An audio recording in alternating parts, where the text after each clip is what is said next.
Magandang umaga po sa inyo. Pareho silang napakala sa yakap at napatingin sa bagong dating na customer. Agad na bumilis ang tibok ng puso niya nang makitang si Lucian Rivas iyon at may kasama pa itong isang gwapong lalaki na nakasuot ng black suit. Pasensya na po kung naabala namin kayo. Magalang na saad ni Lucian at yumuko. Maging ang lalaking kasama nito yumuko. Naku hindi, ayos lang yun iho. Nakangiti naman na sumagot ang kanyang ina. Nandito ba kayo para kumain? Opo, eto nga po pala si Rogue Suarez, ang kaibigan ko. Gusto niya raw pong matikman ang luto ninyo. Pakilala ni Lucien sa kasama at nagtagpo ang mata nila nung lalaki na umiti sa kanya kaya nginitian niya rin. Binalik ni Abigail ang tingin niya kay Lucien. Nakasuot lamang ito ngayon ng itim na t-shirt at cargo short. Wala siguro itong trabaho ngayong araw. Abay, hindi ka magsisisi kung matitikman mong luto ko, iho. Baka nga't babalik-balikan mo pa. Mapagbirong wika ng kanyang ina. O siya, maupo na kayo roon. Kukunin na lang nitong anak ko kung anong gusto niyong kainin. Walang kahit anong sinabi na sinundan ni Abigail ang dalawa patungo sa napili nilang lamesa at tinanong niya kung anong gusto ng mga ito. You're the oldest child of Rodolfo and Juliet Perez, right? Tanong sa kanya. Opo. Paano niyo po nalaman ang pangalan ng aking ama? Kung bago ka pa lang sa channel na ito, Ate Jane TV, huwag kalimutang pindutin ang notification bell and subscribe button. Sana po hindi naman malaking abala sa inyo ang pagpindot ng subscribe button dahil ang kapalit po nito ay ang pagsuporta para makapag-produce ng mga libreng stories sa mga channels ni Ate Jane. Maraming salamat!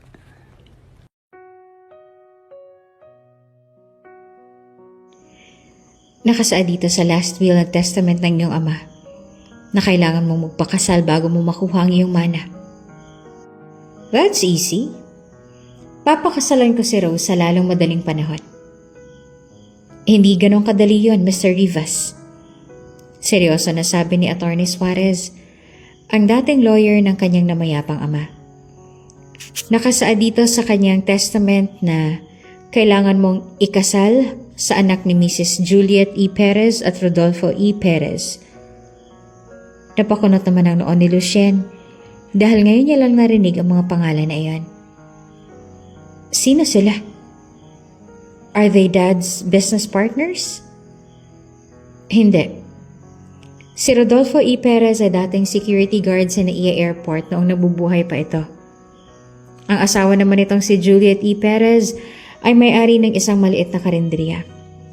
Ang iyong mapapangasawa ay ang panganay nilang anak na si Maria Ramona Abigail Gorostiza E. Perez. Hindi nakapagtapos sa kolehiyo ngunit nakatongtong. Kasalukuyang tumutulong ngayon sa kanyang ina sa pamamalakad sa kanilang maliit na karinderiya. Meron itong dalawa pang nakababatang kapatid na kasalukuyang nag-aaral sa University of Santo Tomas. Ang ama nila ay mahigit 5 taon ang patay. Noong mamatay ang kanilang ama ay huminto si Abigail sa pag-aaral para makatulong sa ina. She's only 24. 4 na taon ang agwat ng edad mo sa kanya. At base rin sa mga impormasyon tungkol sa kanya ay wala pa siyang naging nobyo. Mas lalong nagtaka si Lucien. Paanong ang taong tulad nila ay kilala ng kanyang ama at nais pa nito na pakasalan niya ang panganay nilang anak. Ni minsan ay walang nabanggit kay Lucien ang kanyang ama noong nabubuhay pa ito. Bakit ang babaeng yun pa ang kailangan kong pakasalan at hindi na lang si Rose? Kilala naman ang aking ama si Rose at magkaibigan pa sila ng mga magulang ni Rose. Nagtataka na tanong niya. Hindi ko alam, Mr. Rivas. Walang nabanggit sa akin ang iyong ama noong nabubuhay pa ito. At maging dito sa last will and testament niya ay wala siyang nasabi. Kung hindi ka naniniwala tingnan at basahin mo ito. Binigay sa kanya ni Atty. Suarez ang testament ng kanyang ama. Tinanggap niya naman ito at binabasa. Kung hindi si Abigail Perez ang iyong pakakasalan, ay hindi mapupunta sa iyo ang kumpanya at iba pang pag-aari ng iyong ama. Mapupunta ito sa 2 nakababatang kapatid ng iyong ama na kanilang paghahatian. Kung gano'n ay wala akong choice kundi sundin ang nakasaad dito. Actually, may isa ka pang choice. That is, to let your father's siblings take over your family business. At alam ko naman na hindi mo gustong mangyari yon, hindi ba? Hindi naman maintindihan ni Lucien kung anong gustong mangyari ng kanyang ama para basta bigla na lamang siyang ipakasal sa babaeng hindi niya naman mahal o kilala man lamang. Higit sa lahat sa tagapagmana lamang ng maliit na karinderya. Mauunawahan at masisihan pa si Lucien kung si Rose na lang ang kanyang pakakasalan. Mayaman ang pamilya ni Rose na matalik na kaibigan ng kanyang ama. Higit sa lahat, mula pa bata ay magkaibigan na silang dalawa ni Rose, kaya'y kilalang kilala niya na ito. Sa sobrang tagal na nilang magkakilala ay natutunan niya na rin itong mahalin. Nakaplano sa kanyang isipan ang magiging future niya. At sa planong iyon ay kasama niya si Rose sa kanyang makakasama habang buhay, habang pinapatakbo ang Rivas chains of hotels and resorts. Sabalit ang plano niyang iyon ay tila mabubulilyaso dahil sa liham ng kanyang ama, dahil iba ang gusto nito na pakasalan niya. Gayunpaman, kahit hindi bukal sa kanyang loob ay ginawa pa rin ni Lucien ang lahat ng kanyang makakaya para mapalapit sa mga E. Perez. Sa loob ng ilang linggo na pagpabalik-balik niya sa karinderya ng mga ito, ay nakuha niya rin ang loob ni Mrs. E. Perez. Nakuha niya ang loob ng ginang sa pamamagitan ng mga matatamis niyang salita at puri sa mga paninda nito. Kahit na ang totoo ay hindi pa naman niya iyon tinikman dahil hindi siya kumakain sa mga karinderya. Buong buhay niya hindi pa siya kumakain sa karinderya at wala siyang balak na kumain kahit isang beses. Pero kahit ilang beses na siya sa karinderya ng mga ito, ay hindi niya man lang nasilayan ang mukha ng babaeng tinutukoy ng kanyang ama sa last will and testament nito. Ayaw niya naman na tanungin si Mrs. E. Perez kung saan ang panganay nitong anak dahil baka makahalata ito na ang anak lang nito ang habol niya, kaya siya pabalik-balik at hindi ang mga paninda nito na sinasabi niyang masarap.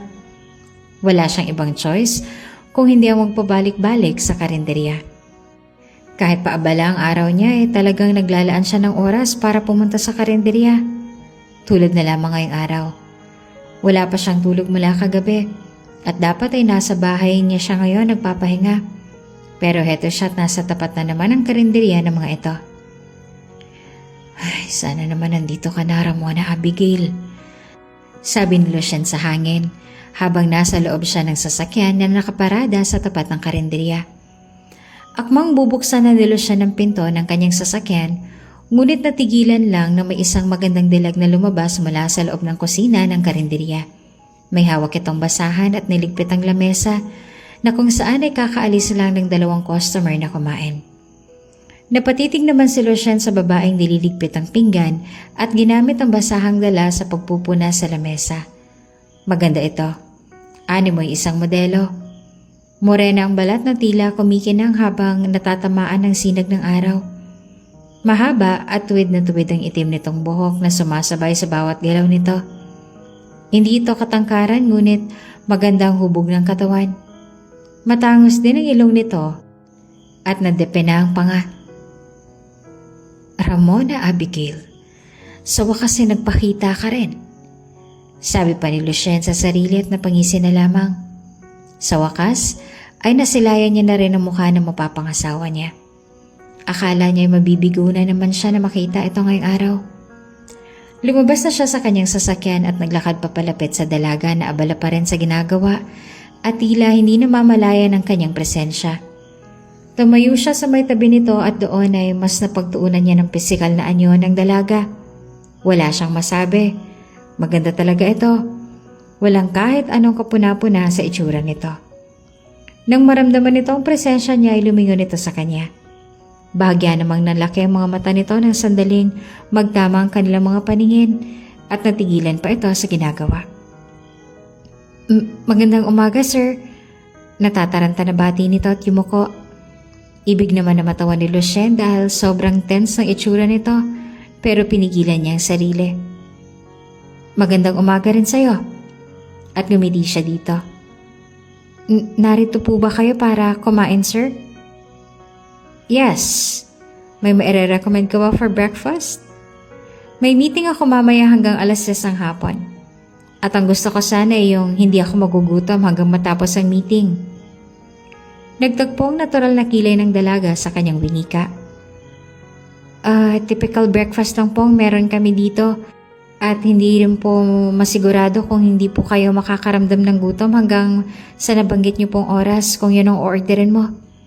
Mas mainam po siguro kung magbabaon pa rin po kayo ng pagkain sa meeting ninyo. Hindi nila siya namalaya na napatitig na pala siya sa dalaga habang nagpapaliwanag ito. Mahinhin at maganda ang bawat pagbigkas nito ng mga kataga. Sa bawat buka ng mapupulan nitong labi ay nakikita ang mapuputi at pantay-pantay na ngipin na nagkukubli.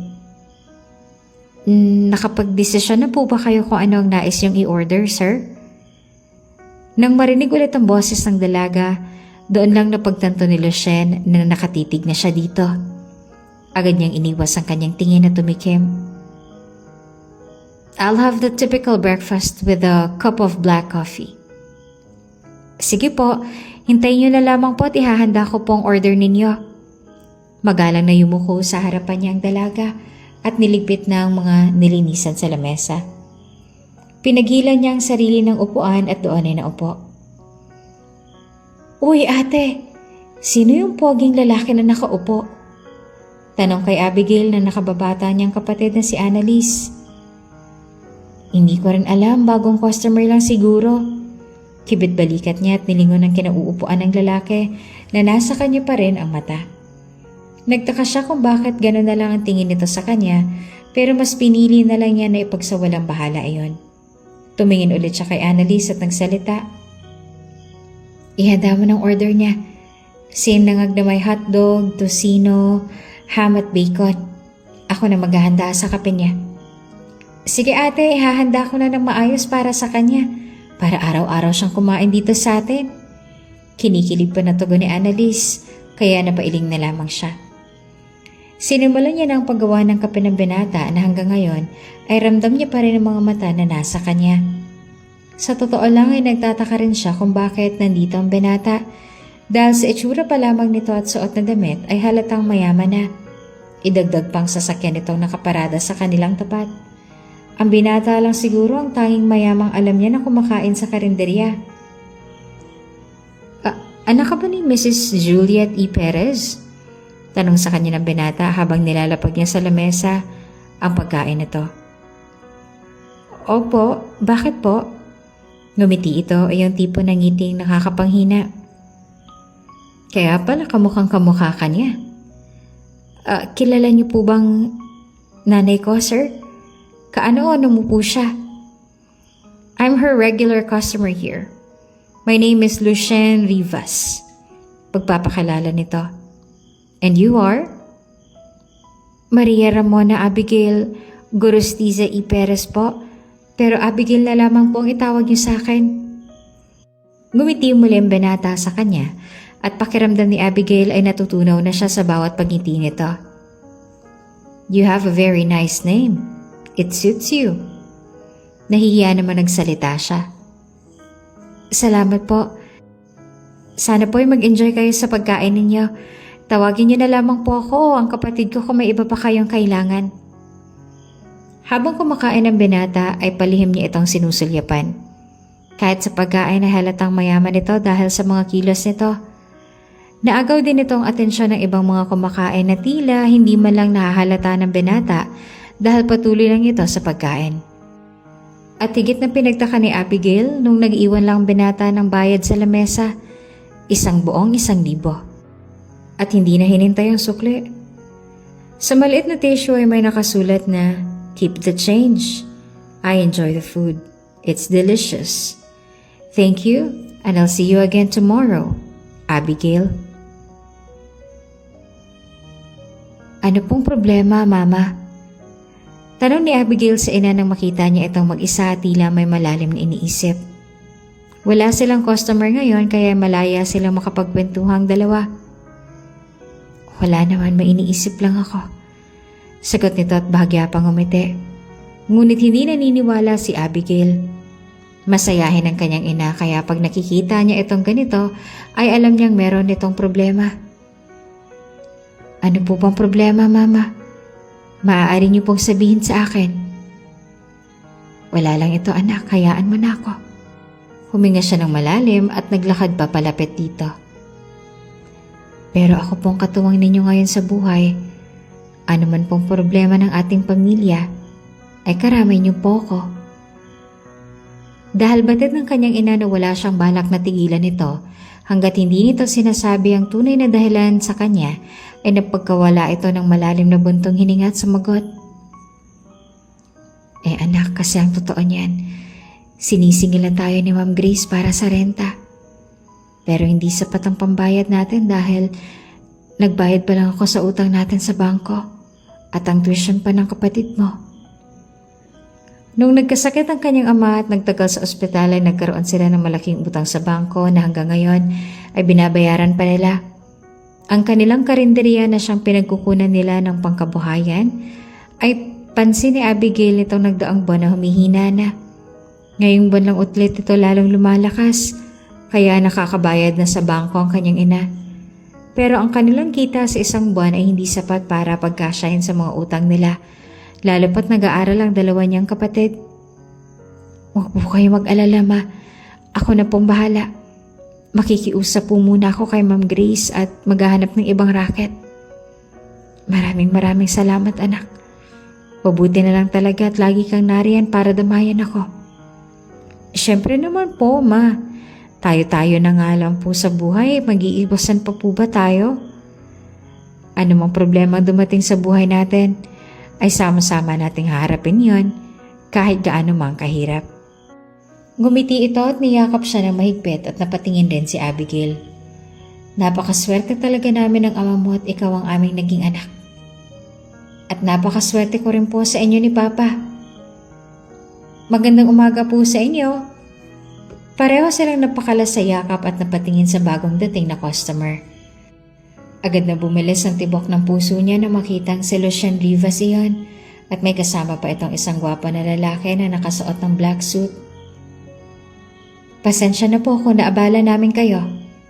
Magalang na saad ni Lucien at yumuko ito. Maging lalaking kasama nito yumuko. Naku, hindi. Ayos lang yun, iho. Nakangiti naman na sumagot ang kanyang ina. Andito ba kayo para kumain? Opo. Eto nga po pala si Rogue Suarez, kaibigan ko. Gusto niya raw po na matikman ang luto ninyo. Pakilala pa ni Lucien sa kasama. Nagtagpo ang mga mata nila ng lalaki na ngumiti sa kanya kaya nginitian niya na rin ito.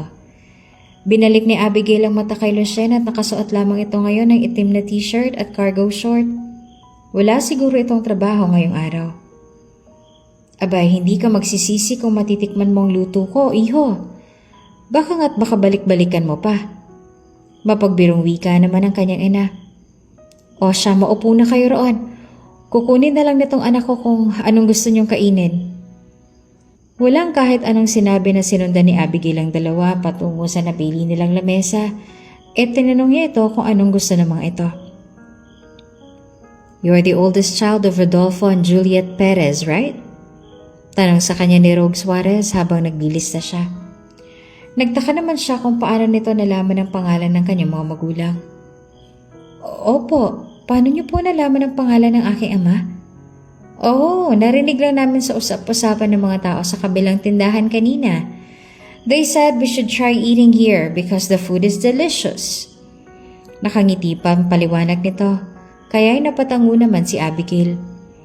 Madaldal at chismosa ang kanilang mga kapitbahay dito kaya hindi na rin nakakapagtaka na napag-usapan sila ng mga ito. Nang malista niya ang order ni Rogue ay hinarap niya si Lucien na noon ay titig na titig sa kanya. Hindi naman maiwasan na hindi siya makaramdam ng kakaiba na animoy may mga paru-parong nagliliparan sa sikmura niya dahil sa mga titig nito. Ano pong sa inyo, sir?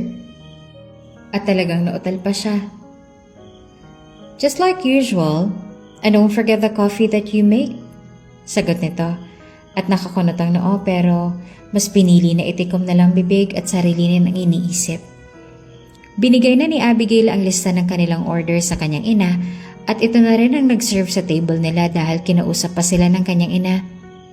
Panakaw-nakaw siya ng tingin sa mga ito. Ang makitang kumakain si Lucien sa ganitong klaseng kainan ay nakakagulat na at ngayon ay nagdala pa talaga ito ng bigating kaibigan dito. Masaya ang kanyang ina na nandito si Lucien at ang kaibigan nito. Ang sabi pa nga ng kanyang ina ay may kamukha raw ito mula sa past nito na hindi nilinaw sa kanya ng ina. Ilang sandali pang lumipas ay dumating na si Grace, ang may-ari ng lupang kinatitirikan ng kanilang karinderya, upang maningil ng renta. At dahil hindi pa sapat ang kanilang pambayad ay nakiusap muna si Abigail dito. Subalit hindi na ito pumayag at nag-iskandalo ng ginang.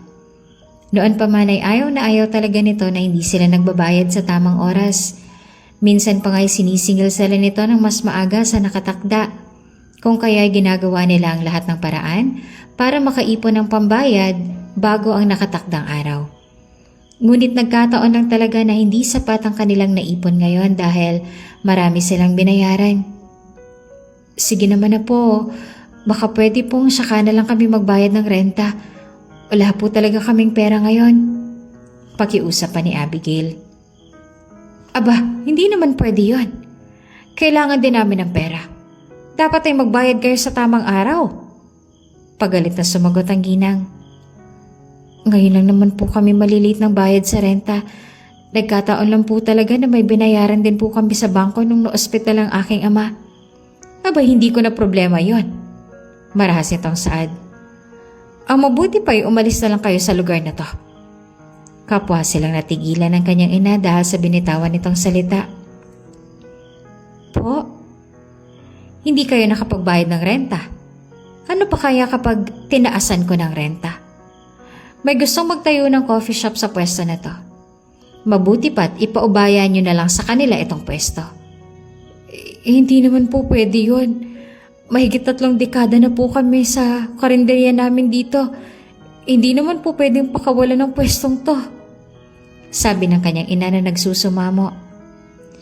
Higit na mas malaki magiging kita namin kung ibang mag-uupa sa pwesto na to. At isa pa, sigurado ako na mas lalong hindi kayo makakapagbayad ng renta dahil magtataas ako ngayon ng 10,000 na ang upa at hindi nyo na kayang bayaran yon. Huwag nyo naman pong gawin sa amin to, Grace. Alam mo naman na pamana pa sa akin ng magulang ko ang pwestong to. Nasasaktan si Abigail na makitang nasa ganitong sitwasyon ng kanyang ina dahil batid niya kung gaanong kahalagang karinderya na ito para sa kanyang ina.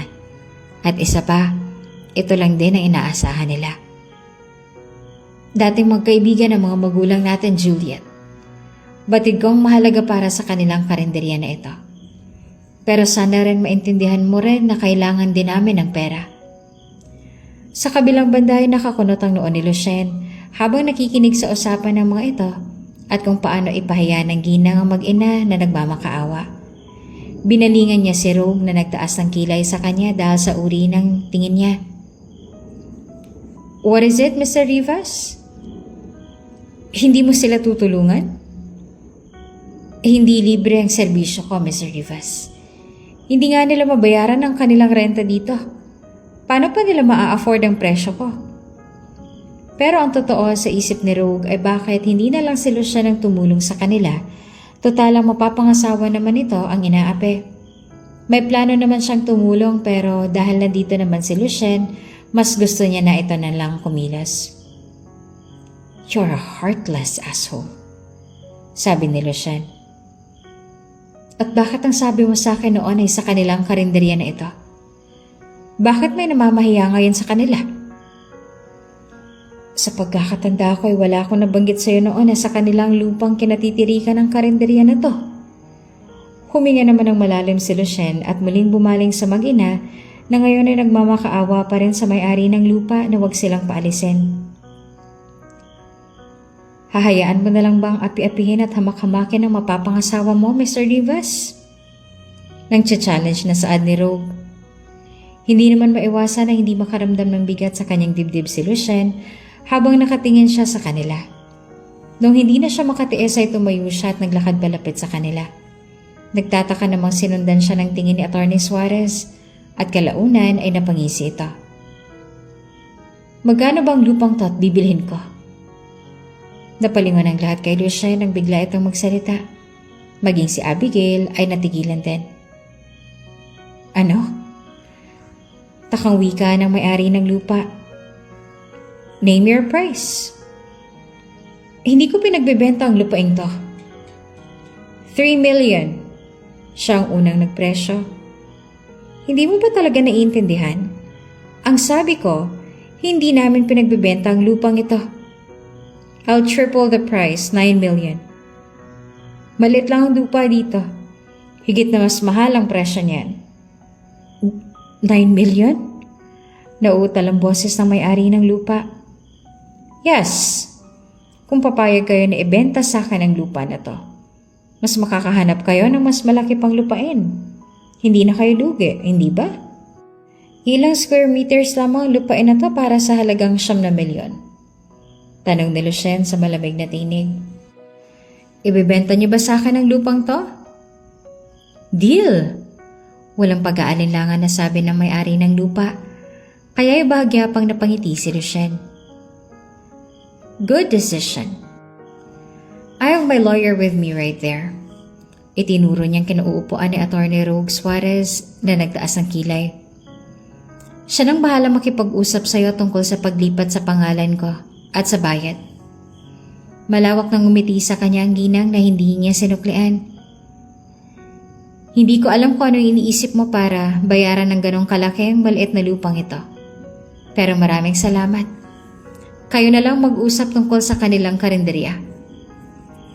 Hindi naman natuwa si Lucien sa ginawa nitong pamamahiya sa kanyang mapapangasawa at ina. Ngunit ang mahalaga ay pinagbili nito sa kanyang lupang kinatitirikan ng karinderya na batid niyang sobrang mahalaga para kay Abigail at sa ina nito. Ang bili ng lupa sa ganoong malaking halaga ay ang tangi niyang naiisip na mabilis na solusyon. Iho, bakit mo ginawa yon? Gulantang na tanong ni Juliet sa kanya. Para po hindi na kayo umupa sa kanya at sa akin na lang, sagot niya. Huwag po kayo mag-alala, hindi ako masamang klase ng landlord. Nakadepende na rin po sa inyo kung gusto niyo pa rin na magbigay ng renta o hindi na. Mas lalo namang nagulat ang mga ito sa sinabi niya. Lalong-lalo na si Abigail na gulong-gulo pa ang itsura. Maaari po ba tayo mag-usap, sir? Tanong naman sa kanya ni Abigail. Sure. Unang maglakad paalis si Abigail samantalang yumuko muna siya bago siya sumunod kay Abigail. Si Rogue na nakita ang pag-alis ng dalawa ay lihim na napailing. At least, Rogue thought. Kahit paano ay may pag-iinakit na si Lucien para sa mapapangasawa nito. Sa likod ng karinderya sila pumunta at itong unang beses ni Lucien dito, kaya panay ang linga niya. May isang malaking punong kahoy na nagbibigay lilim sa kanila, kaya hindi sila natatamaan ng mataas na sinag ng araw. Bakit mo ginawa yon? Bakit bigla mo nalang binili ang lupa sa ganong kalaking halaga? At talagang sinabi mo pang hindi na namin kailangan magbayad ng renta sa iyo. Walang paligoy-ligoy na kinumpronta siya ng binata. Sa pagkakatanda ko'y wala akong sinabing ganon. Ang sabi ko, nakadepende sa iyo. Kung magbibigay pa rin ba kayo ng renta sa akin? Kung hindi, baliwala lang naman sa akin. Sabi niya pa. Pareho lang yun. Ano bang gusto mong mangyari? Una, halos araw-araw kang nasa karinderya namin at binibili mo pang sobra sa aming mga paninda. Pangalawa, nagdala ka pa ng bigating customers. He's my lawyer. Pagtatama niya pa. Bigatin pa rin yun, sir. Siya pa nga nagbayad sa lahat ng kinain ng mga customers. Bakit, hindi mo ba nagustuhan ang ginawa niya? Hindi naman sa ganun. Ang sakin lang ay kung ano ang pakay ninyo at ginagawa mo ito. Wala naman kaming kahit anong mai-o-offer sa inyo. Ngumisi si Lucien na nung dumukwang siya palapit sa mukha nito ay napaatras ang dalaga at gulat na nanlaki ang mga mata. Agad din na gumuhit ang pink stain sa pisngi nito. Maybe a simple thank you coming from you would be appreciated. Pinangliitan siya nito ng mata. Kilala kita. Mayaman ka. Ang mga mayayaman ay hindi basta-basta kontento sa thank you lang. Gusto nila ng kapalit. Kaya anong gusto mong kapalit? Ikaw! Bulalas niya. Natigilan naman ako. Ako? Yes, ikaw. Ikaw ang gusto ko. Magkasalubong ang kilay nito. Ano bang sinasabi mo? Pakasalan mo ako. Ano? Nahihibang ka na ba? No, seryoso ako sa sinasabi ko. Bakit naman tayo magpapakasal? Hindi naman kita boyfriend. At isa pa, hindi naman natin mahal ang isa't isa. Kailangan ba may involved na love sa kasal? Tanong niya naman. Syempre, oo. Sakramento ang isang kasal na hindi dapat basta-basta lang gawin kung kailan mo gusto. Dapat mahal niyo ang isa't isa bago kayo haharap sa altar. Kung sa ganun ay napakahuli pala nito. Hindi na nakakapagtaka dahil ayon kay Atty. Suarez ay hindi pa raw ito nagkaka-boyfriend. Pero para kay Lucien, hindi naman kailangan na mahal niyo ang isa't isa bago kayo ikasal. Then mahalin mo ako. Sabi niya na mas lalong nagpalaglag sa panga ng dalaga. Nababalo ka na ba talaga, Lucien? Lucien had always hated his name. Mula bata pa siya ang asar sa kanya ng mga pinsan ay Luka-Luka dahil sa kanyang pangalan na ang mga lolo at lola niyang pumili. Pero ngayon nang marinig ang pagbanggit ng dalaga sa pangalan niya, doon niya lang napagtanto na maganda naman pala iyon. O talagang mas maganda lang pakinggan dahil ito ang nagsabi, I can't love you. May iba na akong mahal. Kung ganun, bakit hindi na lang mahal mong ayain mo ng kasal at hindi ako? Hindi pwede. At bakit naman? Bakit kailangan ako pa? Hindi naman tayo gaano magkakilala na hindi mo nga alam kung anong ugali ang meron ako at mas lalong hindi ko alam ang sayo. Kung may iba pa siyang choice ay si Rose ang pakakasalan niya. Subalit itong dalaga ang gusto ng kanyang ama na pakasalan niya. Kung hindi nito pakakasalan niya ay walang kahit anong manang mapupunta sa kanya. I need your help. Huh? Kanina lang ay gusto mong magpakasal tayo. Ngayon ay kailangan mo na ng tulong ko? Magtapat ka nga sa akin. Dati ka bang nakulong sa mental? I'm not crazy, Miss Maria Ramona Abigail. Abigail. Just Abigail. Naiinis na saan nito kaya napangisi si Lucien. Ang cute rin nito mainis. At pwede ba? Kung ano man itong mga palabas mo, please lang tumigil ka na. Hindi na nakakatuwa. Huwag ka mag-alala. Magbabayad pa rin kami ng renta sa'yo. I need your help, Abigail. Kapalit sa tulong mo ay ang lupang ito at anumang gustuhin mo. Sabi niya nung akmang lalagpasan na siya nito. Ano? Magpanggap ka na mag-asawa tayo. Na mahal talaga natin ang isa't isa sa loob ng 3 taon. Akong bahala sa lahat ng iyong mga gastusin. Ako magbabayad ng lahat ng utang ninyo. Ako na rin ang bahala sa buong pamilya mo. Maging ang pag-aaral ng mga kapatid mo sa kolehiyo ay sasagutin ko. Ang lupang kinatitirikan ng karinderya niyo ay mapapasa inyo rin. Batid ko na mahalaga sa inyo itong lupa, hindi ba? Lahat at anumang gustuhin mo ibibigay ko sa iyo. Anumang hilingin mo itutuparin ko. At ang kapalit ay ang pagpapanggap mo na asawa ko sa loob ng 3 taon. Desperado na si Lucien. Hindi siya makakapayag na mapunta sa ibang kumpanya nila. Lalong-lalo na sa mga kapatid ng kanyang ama. Kaya kung hindi niya mapapapayag ang dalaga sa kasal, ay pagpapanggap na lang. Pero bakit ako? You're the best choice. Wala naman kasing ibang choice. Sa isipan ni Lucien. Hindi ba best choice ang babaeng mahal mo? It's a different story. So, tinatanggap mo ba ang alok ko? Puno ng pagtataka at pag-aalinlangan ang mukha ngayon ng dalaga habang diretsyo nakatitig sa mga mata niya. Muli naman siya nagsalita. Huwag kang mag-alala. Sa loob ng 3 taon na yan, ay hindi kita gagalawin. Wala akong kahit na anong gagawin sa'yo. Basta tumupad ka lang sa usapan. Everything will be nice and good. Pero, paano kung umibig ako sa iba habang hindi pa natatapos ang 3 taon? You can't date them. Kailangan mong maghintay hanggang sa matapos ang kasunduan.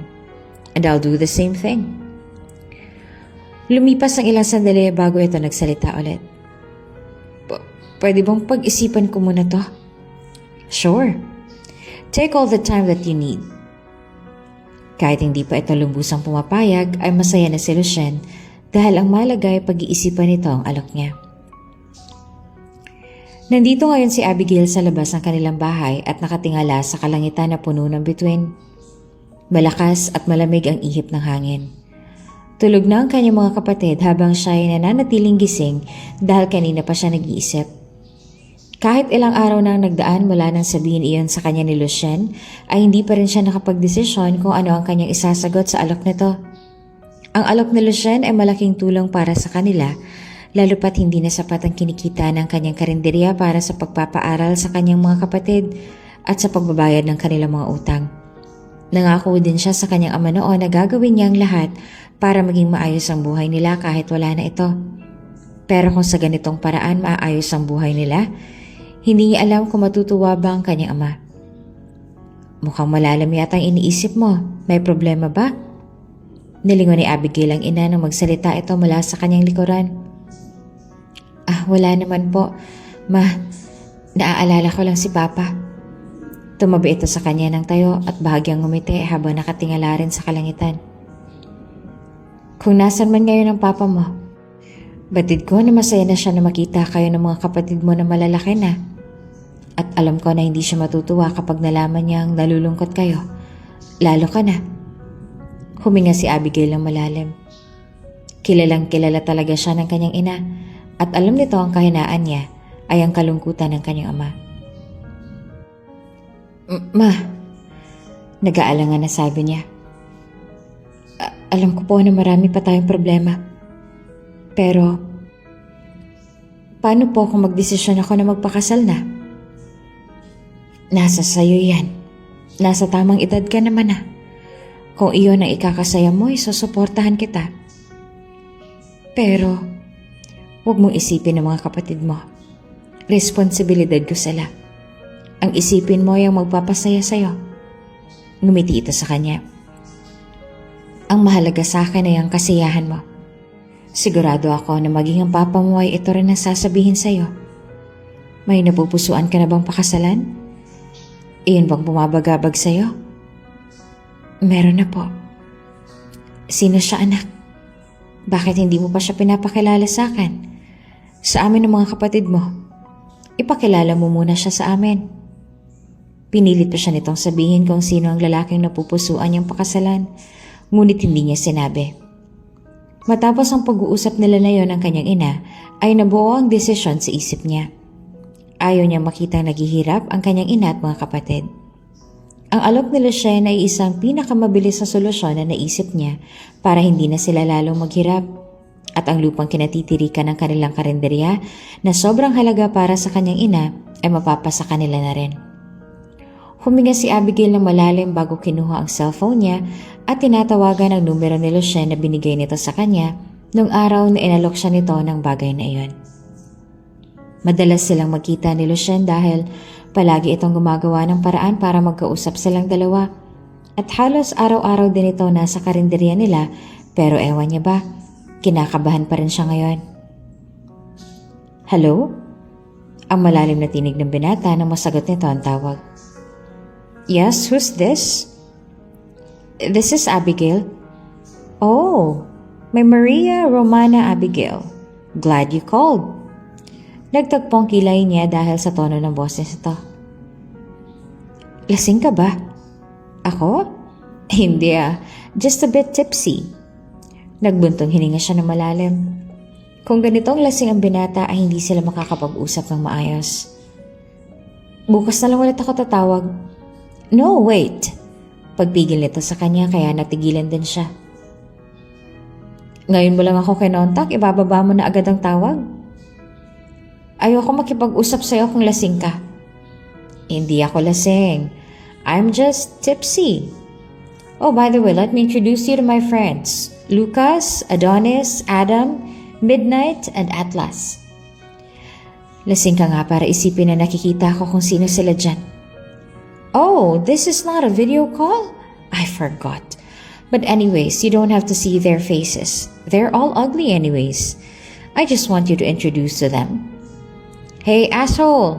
I'm talking to Maria Ramona Abigail E. Perez. Sino siya? Rinig niyang boses ng isang lalaki. My soon-to-be wife.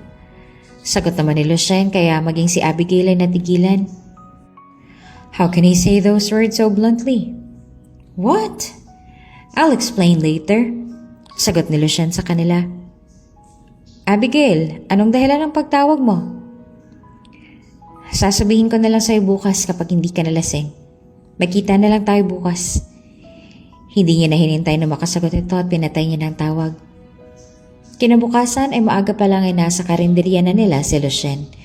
Ngunit ang gusto ni Abigail ay makapag-usap sila sa ibang lugar dahil baka marinig sila ng kanyang ina. Alam ni Abigail na sobrang takang-taka ang kanyang ina noong sumama siya kay Lucien at pumasok sa loob ng sasakyan nito. Alam niya rin na pauulanan siya ng mga tanong nito mamaya. May sagot na ako sa naging alok mo. Seryoso niyang sabi habang magkaharap sila ng binata. Nandito sila ngayon sa isang coffee shop. Dito ang napili ni Abigail kung saan sila mag-uusap. Then, sabi ni Lucien, tinatanggap ko yan. Really? Kumikinang ang mga mata nito. Maraming salamat. Sa lalong madaling panahon ay ikakasal din tayo. Matapos ang pag-uusap nilang yun ni Lucien ay nagdesisyon na ito na magpakilala sa kanyang ina. This time, ang magiging pakilala na nito ay fiancé niya na at kinakabahan si Abigail habang nakaupo siya sa tabi ni Lucien sa kung ano bang magiging reaksyon ng kanyang ina pag sinabi na nila ang kanilang balak na pagpapakasal. Kasalukuyang nasa bahay nila sila ngayon. Sa tabi niya ay si Lucien na formal na nakaupo at sa harapan nila ay ang kanyang ama na bagaman nagtatakang itsura ay nakangiti pa rin kay Lucien. Ano ka mo? Ikaw ang nag-iisang anak ni Alejandro Rivas? Gulat na tanong ng kanyang ina. Sa tono ng boses nito ay parang kilala nito kung sino ang ama ni Lucien. Opo, ang aking ina ay si Lucy Rivas. Kilala niyo po ang aking ama? Tanong ni Lucien. Oo, iho. Dati kaming matalik na magkaibigan ng mga bata pa kami. Subalit naghiwalay ang aming mga landas nang nagkaedad na kami. Paliwanag ng kanyang ina. Bagay na ikinagulat naman ni Abigail dahil hindi niya naasahan niyon. Kamusta na siya?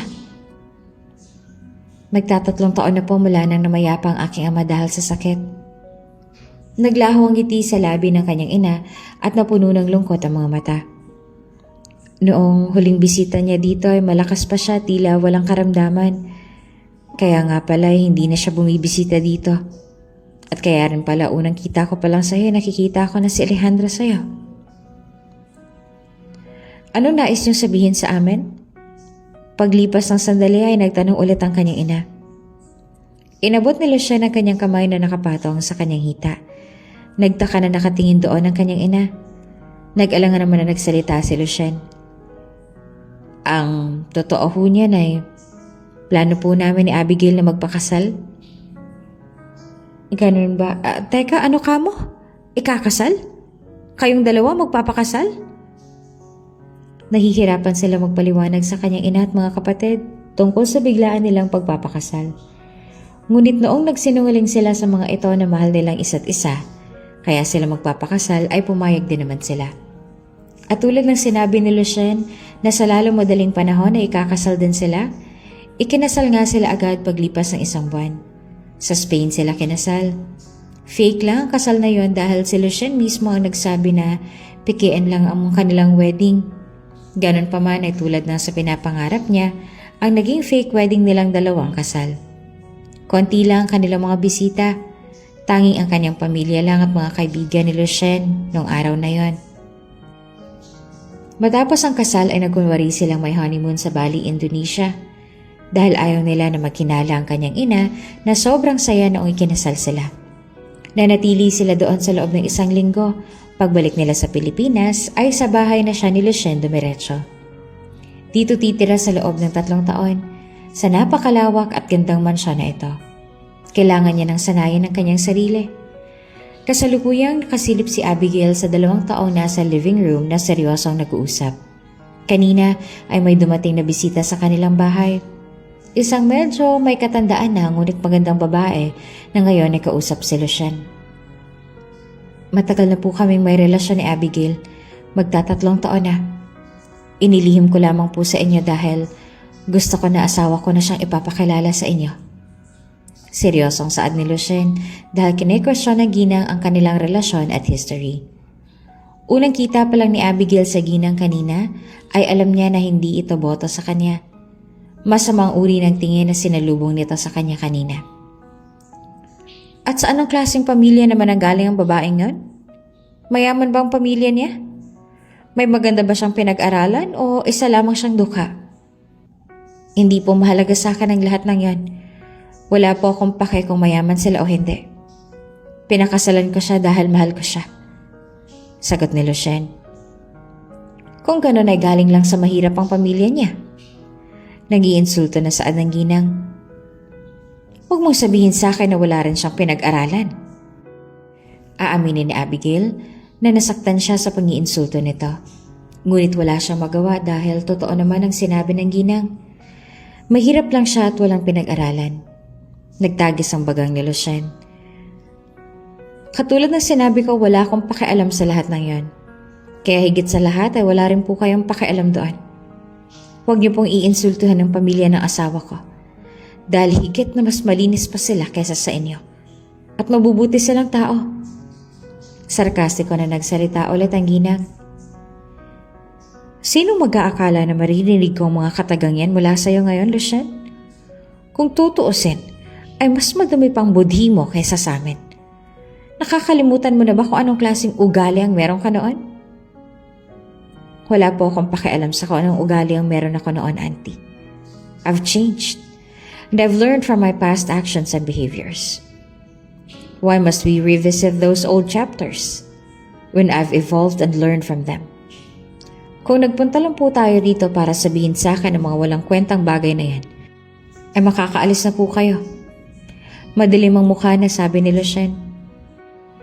Hindi ako naniniwala na kaya kayo ikinasal ay dahil sa mahal niyo nga talagang isa't isa.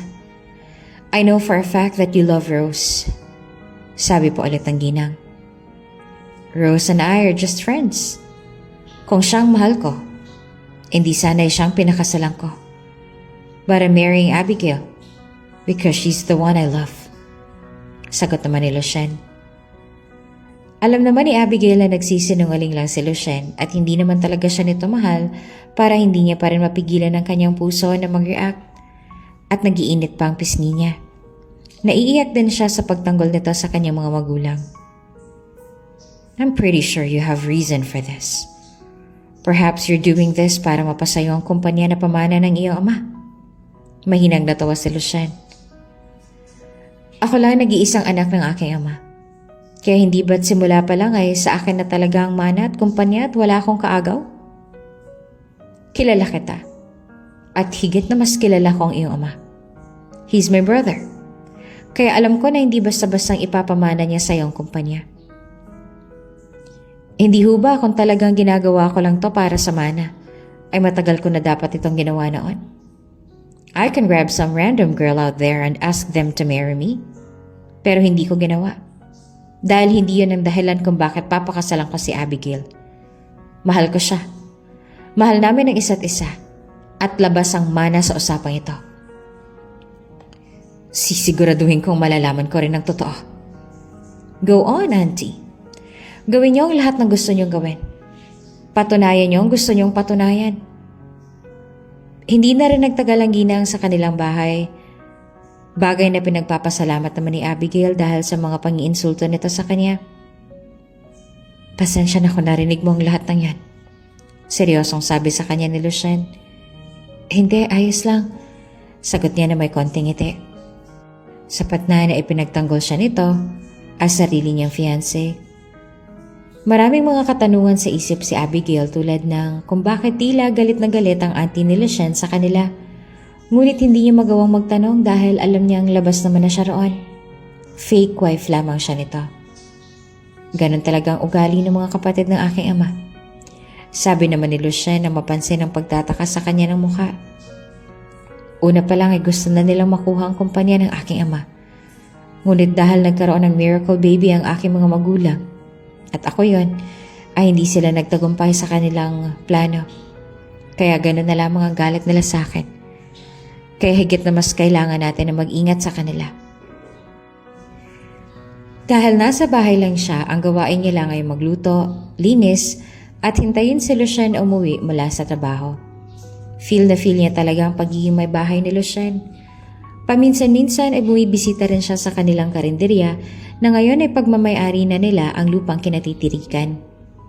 Matapos nilang kumain ng lunch, nagdesisyon sila na manood ng movie dahil walang trabaho si Lucien noong araw na yon at mananatili lang ito sa bahay.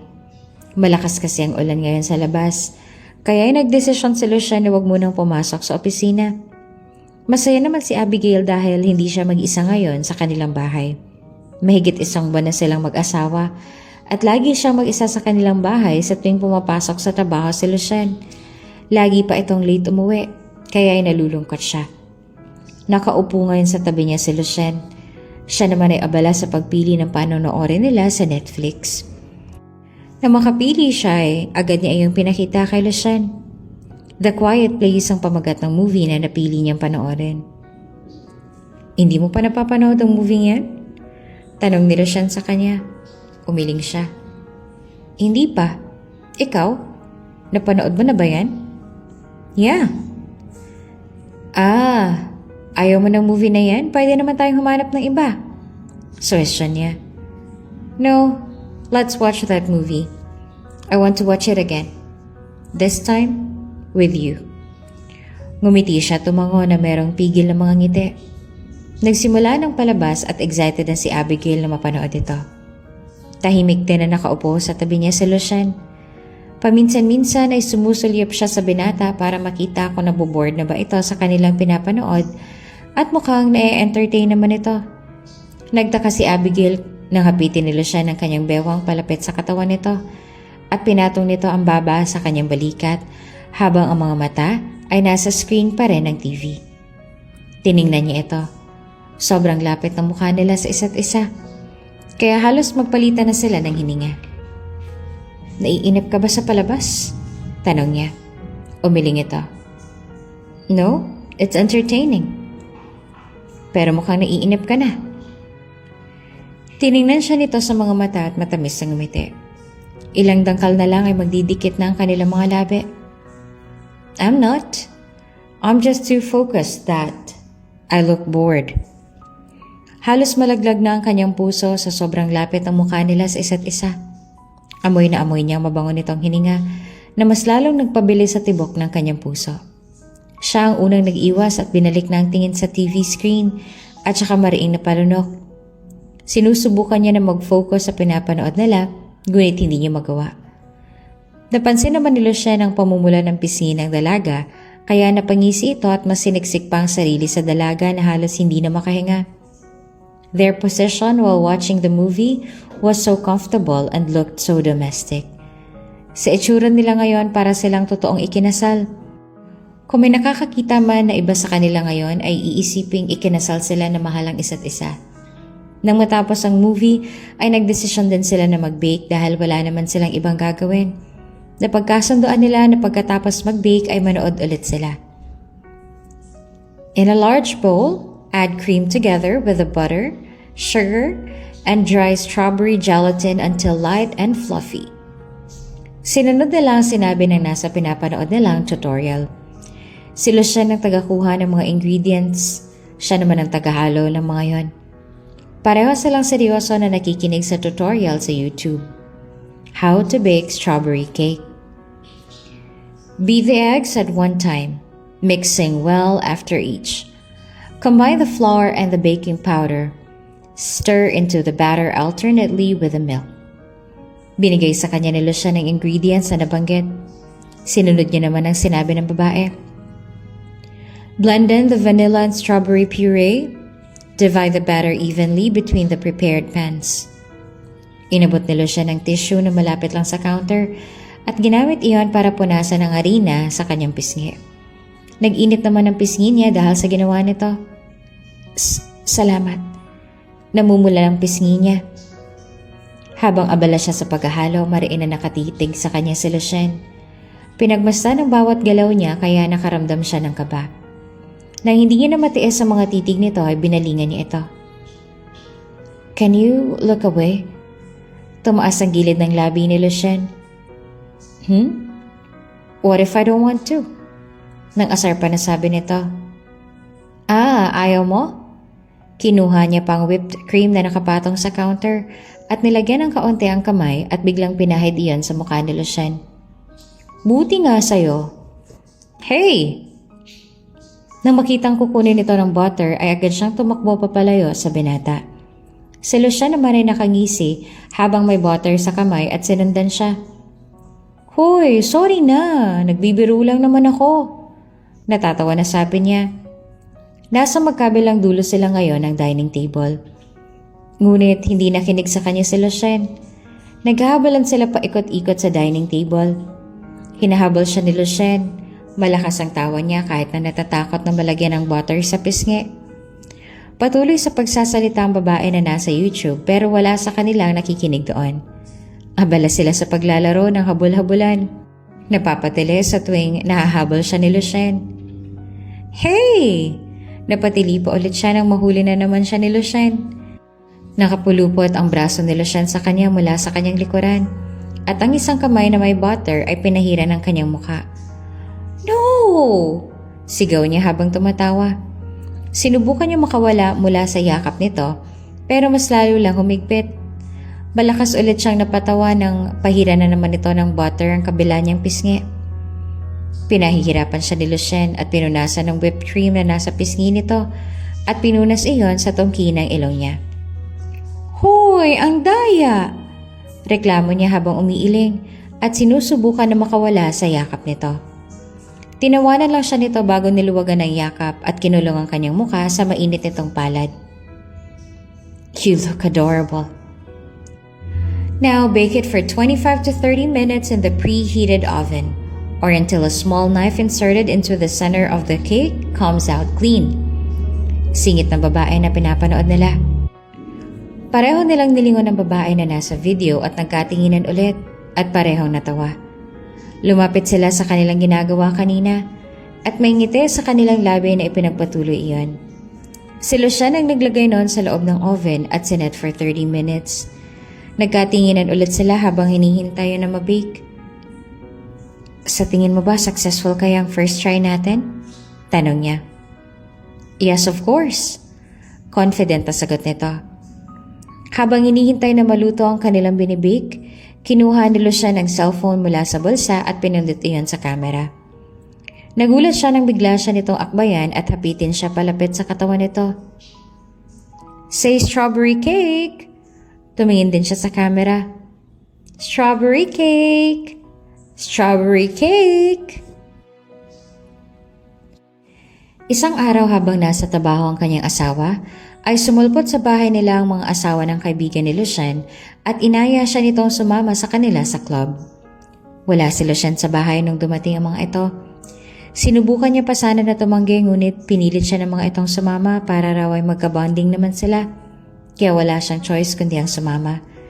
Nag-message na lang siya kay Lucien na kasama niya ng mga ito para hindi na mag-alala sa kanya. Si Gabriel, ako mahina ang alcohol tolerance yan. Natatawa na sabi ni Addison, ang asawa ni Adam. Nakakahiya naman sa'yo. Puno ng sarkasmo na sabi naman ni Gabriel, ang asawa naman ni Lucas. Nasa gentleman's club sila ngayon. Si Emerald na isang sikat na artista at si Gabriela naman na isang sikat na modelo ay nakadisguise dahil baka may makalala sa kanila. Nakasuot ng silver wig si Gabriel samantalang green naman ang kay Emerald at bagay yan sa kanila. Magdahan-dahan ka lang sa pag-inom, Abigail. Baka mapagalitan kami ng asawa mo pag nalasing ka. Paalala naman sa kanya ni Addison. Let's get drunk tonight. Malakas na sabi pa ni Emerald, ang asawa ni Adonis, at itinaas ang hawak na baso na may laman na alak. Cheers! Sabay-sabay nilang sabi at inuubos ang laman ng kanilang mga baso. Napapikit siya dahil sa lasa noon. It tastes like fire! Hindi naman nahirapan si Abigail na makifit in sa kanila dahil mabait naman ang mga ito at masayang kasama.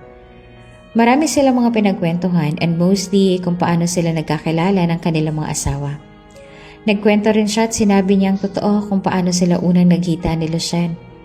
Gusto rin ng mga ito na bumisita sa kanilang karinderya at doon kumain. Marami silang inumin hanggang sa naisipan nilang maglaro. Pinapaikot ni Emerald ang bote habang malakas ang pagtugtog.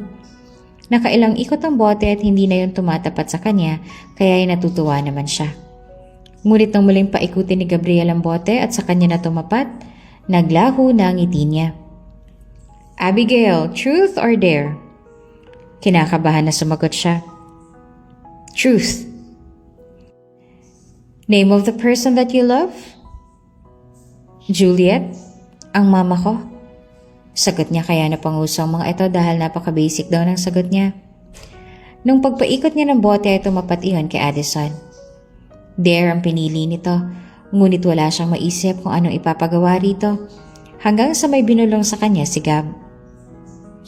I dare you to call your husband and tell him you want to have another baby.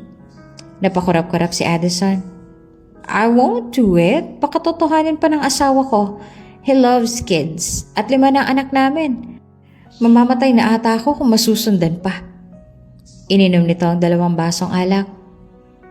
Kung may dapat na magkaanak dito ay si Abigail at Lucien yon. Para kapag nagkaroon sila ng babaeng anak, ipagkakasundo ko ang kasal ng bunso namin. Nagtagal pa sila doon at maraming alak na ang kanilang naubos. Kung hindi pa sumuka si Gabriel ay hindi sila magdesisyon na tumigil na sa pag-iinom. Tinawagan na rin nila ang kanilang mga asawa para magpasundo. Siya lang ang hindi dahil naisip niya na mag-taxi na lang pauwi dahil ayaw niya na abalahin si Lucien. Baka'y busy pa ito ngayon sa trabaho sa opisina. Kinuha niya ang cellphone niya mula sa loob ng kanyang bag at nang marinig ang pag-ring nun dahil sa kalasingan, hindi niya na napansin kung sino ang tumatawag at basta lang iyon sinagot. At dahil may kaingayan kung nasaan sila, hindi niya ito masyadong narinig. Zoe? Chappy ka. Lasing na sabi niya. You? Ha? Lasing na nga talaga siya. Naririnig niya kasi ang boses ni Lucien. I said, where the hell are you, Ramona Abigail? Oh wait, she's not drunk. Naririnig niya ang boses ni Lucien dahil ito ang kausap niya ngayon. At mukhang galit pa. At hindi lang yon basta dala ng kalasingan niya. Hey, Lucien, bakit? I'm asking you, Abigail, where are you? Lucien asked warningly, which had her gulping and suddenly feeling nervous. Kasama ko mga kaibigan ko. Sagot niya bago tumingin kay Gabriel na nag-aalala na nakatingin sa kanya.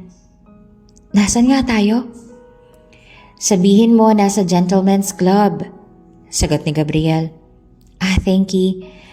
Sabi ni nasa Gentleman's Club. Rinig niyang pagbuntong hininga ni Lucien mula sa kabilang linya. Okay, stay there. I'm on my way. Hindi naman niya nagawa na makasagot dahil pinatay na nito ang tawag. Anong sabi? Galit ba? Tanong ni Gabriel sa kanya. Nagkibit balikat siya. Sabi niya pupunta na raw siya. Naiinis si Lucien dahil pag-uwi niya kanina sa kanilang bahay ay hindi niya natatnan doon si Abigail. Labis siyang nag-aalala dahil akala niya ay may kung ano nangyari dito. Kasama lang pala nito ang mga asawa ng mga kaibigan niya. Ipinarada ni Lucien ang kanyang sasakyan sa parking lot ng Gentleman's Club at agad na bumaba. Tumango sa kanyang mga security at agad siyang pinapasok sa loob. Kilala siya ng mga ito dahil kaibigan niya rin ang may-ari ng club na si Midnight Hidalgo. Hinagilap agad ng mga mata niya ang table nila Abigail na hindi naman siya nahihirapang hanapin dahil magkaagaw ng pansin ang suot ng 2 babae. Samantalang ang kanyang asawa ay nakasubsob ang muka, halatang lasing na. Napailing na lumapit ang mga ito. Oh, hello Lucien! Lasing na bati sa kanya ni Addison. You guys are totally wasted, sabi niya habang nakatingin sa kanila. Paano kayo makakauwi niyan? My husband will come and pick me up, sagot naman ni Emerald. Me too, sagot naman ni Gabriel. Me too, he's on his way. Sagot naman ni Addison. I'm still a bit sober, so I could take care of this too. But Abigail is totally wasted. Ayaw niyang tumigil sa pag-inom kahit sinusubukan namin siyang pigilan kanina. You should bring her home. Magiging maayos lang ba kayo kung iiwan na namin kayo? Yes, of course. All the security here are our friends. On the way na rin ang mga husbands namin. Sagot ni Addison. Tumango si Lucian bago dumukwang kay Abigail na noon ay nakakatulog na dahil sa kalasingan. Abigail, mahina niyang tawag sa pagising nito, ngunit nagsalubong lang ang kilay nito at umungot. Abigail, umuwi na tayo, sa bahay ka na magpahinga. Nang muli niya itong alugin ay nagising ito at mapupungay ang mga mata na tumingala sa kanya. Hey, Lucian! Hindi alam na Lucian kung ano bang dapat na mararamdaman niya ngayon. Kung maiinis dahil sa dami ng ininom nito ngayon o matutuwa dahil nakita niyang ganitong side ng dalaga. Nakapalupot sa kanyang leeg ang braso nito habang buhat-buhat niya. Umiikot ang mga gamit. Reklamo nito bago siniksik ang mukha sa kanyang leeg. Mahinang natawa na lamang si Lucian. Akmang aalis na siya nang dumating na rin ang asawa ng tatlo na kaibigan niya na agad ring dinaluhan ng kanilang mga may bahay. Lucian, anong nangyari? Tanong ni Lucas. Nalasing. Tugon niya. At sinong may pasimuno nito? Si Adonis. I know, it's my wife. Sabi naman ni Adam. She loves party and alcohol. Kaya nahampas pa nito ang asawa. Babe, bakit naman naglasing ka? Alam mo naman na mahina ka sa alcohol. Sabi naman ni Adonis kay Emerald. Gusto namin na makabonding si Abigail because her husband is gatekeeping her. Sabi ni Addison. Oo nga, Lucian is so annoying. He won't allow us to have a bond with Abigail. We want to be her friends. Nasinang-ayunan naman ni Gabriel. Nang muling nagreklamo si Abigail na umiikot ang paningin nito at nagsusuka, ay nagpaalam na siya sa kanyang mga kaibigan. Hanggang sa tuluyan na silang makalabas ng club at narating ang parking lot ay patuloy pa rin ito sa pagrereklamo. Nang marating nila ang bahay nila, muli niyang binuhat ang dalaga palabas at dinala sa kwarto niya. Inihiga niya ito sa kama at tinanggal ang suot nitong sandal bago ito kinumutan. Akmang aalis na sana siya nang magsalita ang dalaga. Iihi ako. Huminga siya ng malalim bago ito nalalayan na umupo. Come. Inilalayan niya itong maglakad papunta sa pinto ng banyo. At sa labas na lamang siya maghintay. Paglipas ng ilang minuto ay muling bumukas ang pinto. Pero puro ulo lang nito ang inilalabas at mapupungay ang mga mata na tumitig sa kanya. Pwede ba ako mag-toothbrush? Tumango siya. I'll help you. Thank you. She grinned drunkenly. Sa halip na mainis ay talagang nakuha niya namang matuwa dahil ngayon lang pinakita ng talagang cute na side nito sa kanya. Binuhat niyang dalaga na noon ay nakatayo sa tabi niya at pinaupo sa sink. Kumuha siya ng bagong sipilyo mula sa cabinet at nilagyan niya ng toothpaste. You know, you're really handsome. Sabi sa kanya ng dalaga habang sinisipilyuhan ito. Inabot pa nito ang kanyang muka at kinulong sa mainit nitong palad.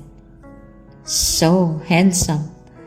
Mapupungay ang mga mata nito habang nakatingin sa kanya na para bang pipikit-pikit na iyon. Say utos niya pa para mabrush niya ng maayos ang ngipin nito. Agad naman iyon sinunod ng dalaga. Habang sinisipilyuhan ay pinakatitigan niya ang maamo nitong muka. Even in her drunk state, she's still beautiful. Now rinse your mouth. Utos niya ulit nang matapos niya itong sipilyuhan. Tumalima naman kaagad ang dalaga sa sobrang antok na antok. Dahil sa halos hindi na nito mamulat ang mata sa sobrang antok, ay muli niya itong binuhat at iniga sa kanyang kama. Inayos niya rin ang pagkakakumot nito. Tumayo siya sa gilid ng kama at muling tinitigan ang maganda nitong muka. Mahimbing na itong natutulog. He bent down to place a soft kiss on her forehead before leaving the room. Kinaumagahan nang magising si Abigail ay sobrang sakit ng ulo niya. Napagtanto niya na sa loob na siya ng silid nila siya nakatulog at wala na rin ang binata sa bahay.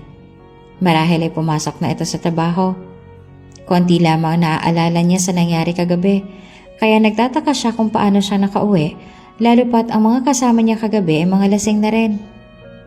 Noong may narinig siyang sasakyan na pumarada sa kanilang garahe, ay nagmadali siyang bumaba sa hagdan at tumakbo papunta sa front door dahil akala niya ay si Lucien ang dumating. Ngunit nagulat siya nang pagbukas niya ng pinto ay isang babae ang bumungad sa kanya. "Sino po kayo?" Magalang na tanong niya dito. Nanghuhusga na tiningnan siya nito mula ulo hanggang paa. "I'm Rose." Hindi niya magustuhan ang uri ng tingin nito sa kanya. Ganon pa man ay mabait pa rin ito, nanginitian. "Ikinagagalak ko makilala ka, Rose. Ako naman si Abigail, ang asawa ni Lucien. May maitutulong ba ako sa'yo?" "I'm Lucien's girlfriend." "Saan nito?" "You don't have to pretend. Alam ko ang sekreto ninyo." Nagulat siya sa sinabi nito. Hindi naman sumagi sa isip niya na girlfriend ni Lucien ang kaharap niya dahil sa kasunduan nila na bawal silang makipagrelasyon hanggang kasal pa sila. "Rose? Bakit nandito ka?" Boses ni Lucien at natigilan sa paglalakad nang makita siyang gising na. "Abigail, gising ka na pala. Maayos na bang pakiramdam mo? Masakit pa bang ulo mo? Madami kang ininom kagabi." Sunod-sunod itong tanong sa kanya. Bahagya siyang ngumiti. Oo, maayos na ako." Naglakad palapit sa kanyang binata. "Are you sure you're feeling okay now?" Tumango naman siya. Ramdam na ramdam niya ngayon ang sama ng tingin sa kanya ni Rose. Yes, makakapagluto na rin ako. Huwag ka na mag-order. What do you want for dinner?" "Ako na magluluto ngayon." Boses pa ni Rose. Sumulyap siya dito, bahagya. "Kaya nga nandito ako dahil gusto kong ipagluto ngayon sa Lucien. I know he missed my cooking too. May dala rin ako mga ingredients. I'll cook his favorite." Nagsalita rin si Lucien. "Magpahinga ka na lang muna para mawala ang hangover mo." "He's right," sang-ayon pa ni Rose. "Madalas naman ako magluto sa kusina niya kasi madalas din ako dito sa bahay niya. At tulungan na kita." Alok niya pa. "Hindi na. Ako na. Kaya ko na. Magpahinga ka na lang muna. Let her do it alone." Sabi ulit ni Lucien. Pero bisita natin siya. Nakakahiya naman kung hahayaan ko lang siya na kumilos mag-isa dito sa bahay." "I'm not a guest. Madalas ako dito. At higit na mas nauna pa ako sa'yo dito." Halata sa tono ng boses ni Rose na naiinis ito. "Ako na lang tutulong sa kanya." Pero nag-insist siya na tutulong sa mga ito kaya wala nang nagawa si Lucien kundi ang pumayag. Bago siya nito hinayaan na kumilos sa kusina, ay pinainom muna siya nito ng Advil para raw mawala ang sakit ng ulo niya. Nakamasid sa kanila si Rose na hindi nagustuhan ang nasaksihan at napapairap na lang sa hangin. "That knife is sharp," paalala sa kanya ng binata habang nagsaslice siya ng mga gulay na sangkap sa kung ano man ang lulutuin ni Rose. "Yeah, I know," tugon naman ni Abigail at nagtaka nang tumabi ito sa kanya ng tayo. "Ako na riyan, baka masugatan ka pa." "Hindi na, kaya ko na to. Sanay na ako sa ganito. Ganito ang laging gawain ko sa karinderya," sagot niya. Halata pa rin sa mukha ng binatang pag-aalala habang pinanonood siyang mag-slice ang gulay. "Lucien, can you help me with this, please?" Malambing naman ang sabi ni Rose kay Lucien. Nagpatulong ito sa pag-strain ng pasta. Agad naman na lumapit si Lucien dito at tinulungan. "Thank you." Malambing pa at medyo pakit na sabi ni Rose. Hanggang sa matapos na lang sila sa pagluluto ay panay ang paglalambing ni Rose kay Lucien na hindi niya nalang pinagtuunan ng pansin gaano dahil hindi rin natutuwa ang puso niya sa kanyang nasaksihan ngayon. Abala si Abigail sa pagpupunas sa lamesa nang hindi sinasadyang nasagi niya ang baso na may lamang tubig. Dahilan para mahulog ito at mabasag. Agad siyang dumukwang para ligpitin ito.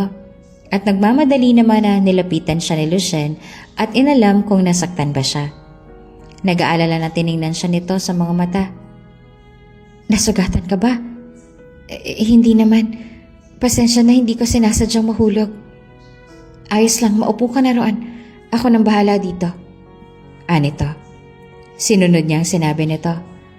Tumayo na siya at naglakad palapit sa isang upuan at doon ay naupo. Nakatingin sa kanya si Rose at umiling-iling. Kinagat niyang muli ang ibaba kong labi at pinagmasdan si Lucien na pulutin ang mga bubog. Nalaki ang mga mata niya nang makitang dumurugo ang kamay ni Lucien. Lucien, ang kamay mo! Akmang tatayo na siya upang daluhan si Lucien, ngunit naunahan na siya ni Rose. Nasugatan ka! Nag-aalala ang boses ni Rose. Tinignan ni Lucien ang sugat sa kamay. It's okay. It's just a small cut. But it's bleeding. We have to treat that. Ignore it. Tumayo na si Lucien at lumapit sa lababo para hugasan ang kamay bago kumuha ng walis at winalis ang mga maliliit na bubog. It's still bleeding, Lucien. Kailangan nating gamutin yan. Sabi ni Rose dahil ayaw tumigil sa pagdurugo ng sugat. Tinignan ni Lucien ang kamay at huminga ng malalim. Hinayaan nito si Rose na gamitin iyon dahil labis ang pag-aalala nito. Hindi naman siya nakagalaw sa kinatatayuan at nakatitig lang sa dalawa. Next time, take care of yourself, please. Kahit maliit lang ang sugat, gamutin mo agad. Malambing ang tono ng boses ni Rose at hinipan pa ang sugat ni Lucien. Ayan, okay na yan. Gagaling na kaagad yan. Bahagya namang napangiti si Lucien. Salamat. Parang hangin lamang si Abigail sa dalawa, lalo na habang magkatitigan ng mga ito. Hindi naman maintindihan ni Abigail kung bakit kumikirot ang dibdib niya habang nakatingin sa kanilang dalawa. Nawala na ng ganang kumain si Abigail pero hindi siya umalis sa hapag habang kumakain sila dahil ayaw niyang maging bastos. Ewan niya ba kung bakit ganito na lang ang nararamdaman niya? Dahil ba sa labis ang pagsisisi niya nang dahil sa kanya ay nasaktan si Lucien? Ayos ka lang ba, Abigail? Tanong naman sa kanya ni Lucien. Marahil ay napansin nito na hindi niya ginagalaw ang pagkain niya. Ha? Oo. Maayos lang ako. Hindi mo ba gusto ang pagkain? Pwede ako magluto ng panibago para sa'yo. Ano bang gusto mo? Hindi na kailangan. Masarap naman ang ulam. Sadyang may naisip lang ako. Huwag mo nang isipin yon, sagot niya pa. Are you sure? Naniniguro pa rin na tanong nito. Oo. Ngumiti siya dito sabay sulyap kay Rose na matalim nang nakatitig sa kanya. Matapos silang kumain ay nagpresenta siya na siya nang magliligpit sa kanilang pinagkainan. Lumabas naman si Lucien sa kusina dahil may tumawag dito, kaya naiwan silang dalawa ni Rose sa kusina. Ramdam na ramdam niya ang mga titig nito sa kanya habang nag-aayos siya. Naglakad papunta sa may tabi niya si Rose. I have a question for you, Abigail. Binalingan niya ito. Ano yun? Diretso ito nakatitig sa mga mata niya. Do you like him? Ano? Gulat niyang sabi dahil nabigla siya sa biglang tanong nito. Gusto mo ba si Lucien? Huh? Wala pa rin siyang masagot. Hindi niya masabi dito ang totoo, knowing na ito ang tunay na girlfriend ni Lucien. Kung tama man ang naiisip ko, ngayon pa lang ibinabalaan na kita. You can't like him. Seryoso na sabi nito at hindi niya magustuhan ang tono ng boses nito. Hindi mo siya maaaring magustuhan dahil una pa lang sa akin na siya. Sa estado pa lang ng buhay ay hindi ka na nararapat para sa kanya. You are just a trash on his side. You're just an object that he uses para makuha ang mana niya. Para kapag nasa kanya ng mana, we can live a more beautiful life. Wala sana siyang balak na patulan ng sinabi nito, ngunit hindi niya nagustuhan kung paano siya nito hamakin. Talaga? Sa'yo siya? Pero bakit hindi kayo ang ikinasal? Bakit sa akin siya nakasal ngayon? Tanong niya sa mayabang na boses para mas lalo itong galitin. Mayabang ka rin no? Marahas itong tumawa. Akala ko'y tatahit-tahimik ka lang. Pero totoo pala talaga na nasa loob ang kulo mo. Well, Abigail, let me tell you this. Kaya lang naman kayo kasal ngayon dahil kailangan ka niya. Hindi ka niya mahal at akong mahal niya. Pagdating ng araw ay maghihiwalay din kayo. He will file a divorce at sa akin siya ikakasal. That's the plan. Nakakalimutan mo na ba? Wala akong gusto kay Lucien, Rose. What we have right now is just part of the plan. Just like what you said.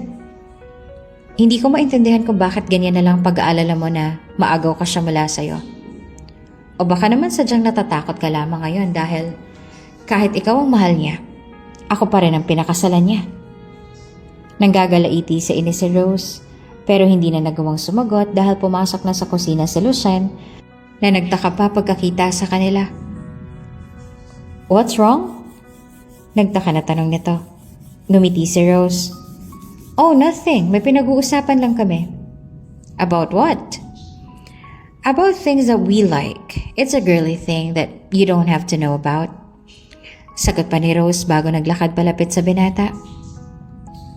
Gusto ko pa sana na magtagal dito dahil alam kong namimiss mo rin ako. But I think I still have meeting to attend, so aalis na ako. Bye, I'll visit again next time. Bago ito malambing na humalik sa pisngi ni Lucien. Nagpaalam na rin si Lucien at hinatid ito ng tingin. Nang makaalis si Rose ay naglakad ito palapit sa kanya.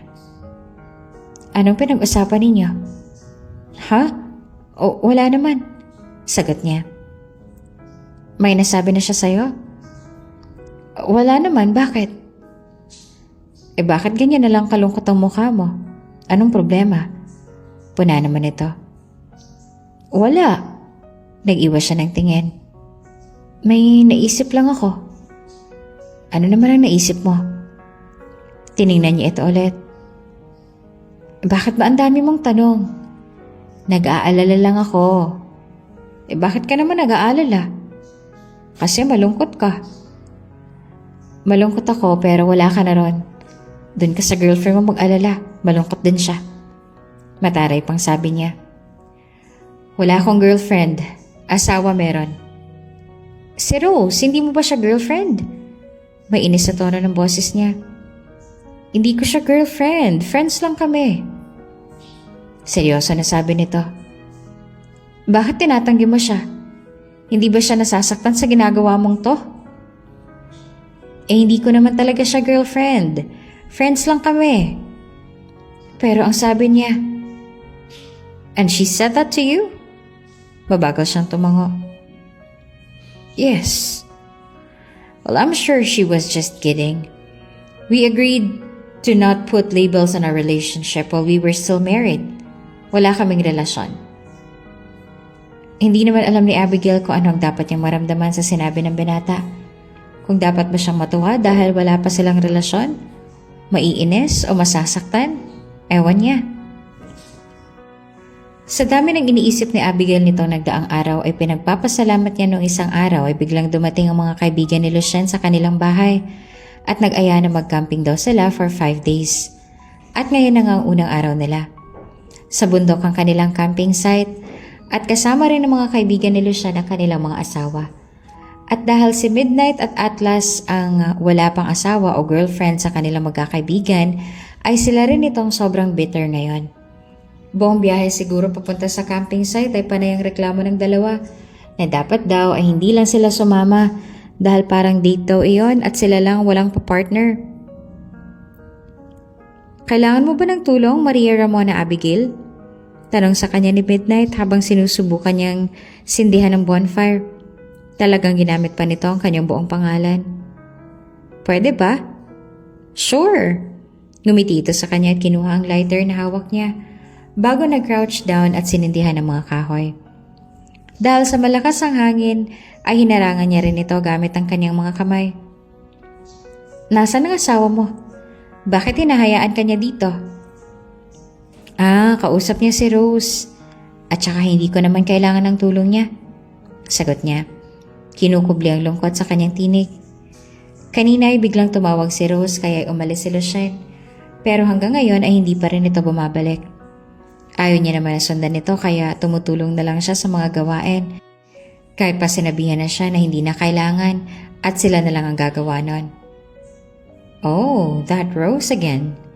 Napailing-iling sa Midnight. I wonder what's up with that woman. She keeps calling your husband even though she's aware that Lucien is married. Bari wala lang naman yan sa akin, sabi niya. You don't feel uncomfortable when they're together and close? Usisa pa ni Midnight. Hindi naman agad siya nakasagot.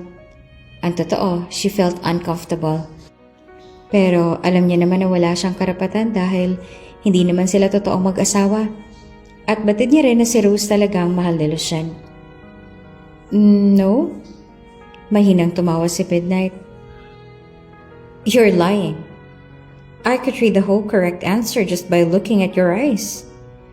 Hindi mo kailangang magsinungaling. You are his wife. You are allowed to feel that. Sabihin mo rin sa asawa mo kung anong tunay mo nararamdaman. Hindi siya sumagot at nagham na lang. Hindi alam ng mga kaibigan ni Lucien ang tungkol sa peke nilang kasal, kaya hindi niya masabi na wala siyang karapatan na makaramdam ng ganoon. There, sinindihan na. Doon na muna tayo sa ibaba. Medyo malamig pa rito. Tumayo si Midnight at nilahad ang kamay sa kanyang harapan. Let's go, Maria Romana Abigail? Abigail na lang itawag mo sa akin. Ang awkward kasi kung buong pangalan ko pa. Nahihiya na sabi niya bago tinanggap ang kamay nito, tumayo na rin. I'm sorry, sabi nito. Abigail then. Doon na muna tayo sa kanila. Malamig pa dito. Bumalik na lang tayo kung malakas ang apoy. Mabait si Midnight kaya mabilis silang nagkasundo. Kahit pamukha itong seryoso ay mapagbiro rin pala ito. Nung unang beses kasi na nagkita sila nung kasal nila sa Spain ay tila may malaking galit sa mundo si Midnight kaya ang akala niya ay masungit ito. Ilang sandali pa ay bumalik na rin si Lucien at ngayon ay nakapalibot na sila nakaupo sa bonfire at may iniinom na alak sa kan. Susunod daw si Rose bukas dito. Sabi ni Lucien kaya natigilan ang lahat at ramdam ni Abigail ang mga matang nakatitig sa kanya. Nag-angat siya ng tingin at agad na nagtama ang mga mata nila ni Midnight na nasa kanyang harapan nakaupo. Nakakunot ang noon nito at tila hindi nasiyahan sa sinabi ni Lucien. Ano naman ang gagawin niya dito? Masungit ang boses ni Addison. Did you invite her? No, nagsabi lang siya na susunod siya. Ano ba yan? Hindi na to fun kasi darating na naman ang best friend na feeling asawa. Rinig ni Abigail na bulong ni Gabriel na nasa kanyang tabi. Nagtatanong ang mga mata ni Midnight habang nakatingin sa kanya, ngunit hindi niya ito pinansin at natahimik na lang dahil iniba na rin naman nilang usapan. Tulad ng sinabi ni Lucien kagabi ay dumating nga si Rose kinaumagahan at mula nang dumating ito ay hindi na naghihiwalay ang dalawa. Aminin man ni Abigail o sa hindi, nasasaktan siya na makita silang magkasama. Ilang beses niya man nasubukan itanggi ay hindi niya natupad ang nasa kanilang kasunduan. Sa huli ay nahulog pa rin ang loob niya sa binata. Sa mahigit 3 buwan nilang pagiging peking mag-asawa ay natutunan niya na rin itong mahalin. At nasasaktan siya dahil batid niya na malabong maging pareho ang kanilang nararamdaman dahil may nagmamay-ari na sa puso nito. At iyon ay si Rose. Abigail, gusto mo ba ng kape? Tanong sa kanya ni Midnight. Ipagtitimpla kita. Masarap ako magtimpla ng kape. Aside from clubs, I also own coffee shops. Bawal kang tumanggi. Hindi na siya nakatanggi pa dahil nagsimula nang magtimpla ng kape para sa kanya si Midnight. Tumulong na din siya dito sa paggawa ng sandwich. Si Lucien, nasan siya? Tanong nito sa kanya. Hindi ko alam eh. Kasama niyang umalis kanina si Rose. Sagot niya at ramdam naman ni Midnight ang lungkot sa tono ng boses niya. He's with that woman again? Wala ba silang balak na maghiwalay? Mahina siyang natawa sa sinabi nito. Namiss lang siguro nilang isa't isa. Napaka-understanding mo naman kaya namumuro na yung asawa mo at best friend niya. Napailing na lang si Midnight. Anyway, here's your coffee. Sabihin mo rin sa akin kung anong thoughts mo para magamit ko sa new menu ko sa coffee shop. At inabot nito sa kanya ang tasa ng kape. Nagtaka si Midnight dahil pakiramdam niya may mga matang masamang nakatitig sa kanya ngayon. Hinanap niya kung sinong nagmamay-ari nun at nakita si Lucien. Lihim siyang napangiti dahil sa sama ng titig nito sa kanya. Sa isip ni Midnight, marahil ay tama ang kanyang kuya na si Rogue Suarez na kailangan lang ni Lucien ng pampagising sa nararamdaman nito at para malaman din ni Lucien ang pakiramdam na malapit sa ibang asawa nito, sinundan-sundan niya si Abigail kahit saan man ito pumunta. Ginagawa niya ang lahat para mapaselos ito. Sama talaga ng ihip ng hangin ngayon. Sa tingin niyo rin ba? Tumatawa na sabi ni Midnight dahil kanina niya paramdam ang talim ng tingin sa kanya ni Lucien na kung siguro ay nakamamatay lang ang tingin kanina pa siyang pinaglalamayan. Hindi naman, ang presko nga eh. Saad naman ni Atlas. Ang sama kaya? Feeling ko nasusugatan ako sa bawat haplos ng matilim na tingin sa akin. At mukhang effective naman plano niya na pagselosin si Lucien. Dahil mas lalong lumawak ang kanyang ngisi nang makitang hilahin ni Lucien si Abigail papunta sa kung saan. Batid niyang ginawa iyon ng kaibigan dahil sa labis na selos. Tila nanalo sa loto na tinapik ni Midnight ang balikat ni Atlas na takang-taka. Why are you being so close to him? Galit na tanong sa kanya ni Lucien. Nagulat pa siya dahil sa taas ng boses nito. Bigla na lamang siya nitong hinila kanina at ngayon ay nagagalit pa ito sa kanya. Hindi niya alam kung anong mali ang nagawa niya. What? Naguguluhan niyang tanong. Stay away from Midnight. Seryoso at galit pa rin na saad ni Lucien. At bakit ko naman gagawin yon? Mabait naman siya sa akin. Bakit kailangan kong lumayo sa kanya? I don't like him being close to you. Nag-uumpisa ng uminit ang ulo niya dahil sa sinabi nito. Hindi niya alam kung bakit nagkakaganito pero hindi niya iyon magustuhan. Ano bang problema mo? Hindi ba ito naman ang gusto mo? Napataas na rin ang boses niya. Anong gusto ko, ha? Hindi ko ginusto na mapalapit ka sa ibang lalaki. At doon ay tuluyan ng kumulo ang dugo niya. At bakit hindi ako pwede mapalapit sa ibang lalaki? Habang ikaw ay malayang-malaya na nakikipaglampungan sa iba? Ikaw mismo hindi tumutupad sa kasunduan natin. Pero nagagalit ka sa akin kapag ginawa ko rin ang ginagawa mo. Tama ba yon? Bahagyang kumalma si Lucien. Kung nagagalit ka na makita ko kasama si Rose, why don't you tell me? Isang sabi mo lang lalayuan ko siya. Kaya sabihin mo na ayaw mong lumapit ako sa kanya. Kahit anong sabihin mo ay gagawin ko. At bakit mo naman gagawin yon, ha? Dahil mahal na kita. Hindi mo ba talaga ramdam yon? Mahal kita na anumang hilingin mo ay nakahanda akong ibigay. Mahal kita na isang sabi mo lang, lalayo ako kay Rose. Ano? Hindi pa halos napoproseso sa utak niya ang sinabi nito. Hindi niya alam kung tama bang narinig niya ang sinabi nito. Mahal kita. Hindi mo ba nahahalata yun? Walang araw na hindi ko pinaparamdam sa'yo na mahal kita. Ha? Sa dami ng sinabi ni Lucien, iyon lang ang tangi niyang nasagot dahil nawindang pang buo niyang pagkatao. Kailangan ko pa ba talagang ulitin o kailangan kong angkinin ang labi mo? Napaatras siya ng isang boses nung humakbang ito palapit sa kanya. Iniabot nito ang kanyang mukha at masuyong hinaplos. Puno ng emosyon ang malalim nitong mga mata. Mahal kita na ayoko ng pikein kung ano man ang meron tayo. I want us to be real. Pero paano si Rose? Akala ko mahal mo siya. Huminga ito ng malalim. We were childhood friends. Bata pa lamang ay lagi na kaming magkasama. Nasanay ako sa presensya niya. Kaya akala ko ay mahal ko rin siya. Hindi ko na-realize na nasanay lang pala talaga ako sa presensya niya. And I only realized that when I met you. Matapos ang pagtatapat ni Lucien sa kanya noong gabing yon, ay umaba rin ang pakikitungo nito sa kanya. Mas naging open ito sa nararamdaman, ngunit hindi niya pa rin ito binibigyan ng sagot.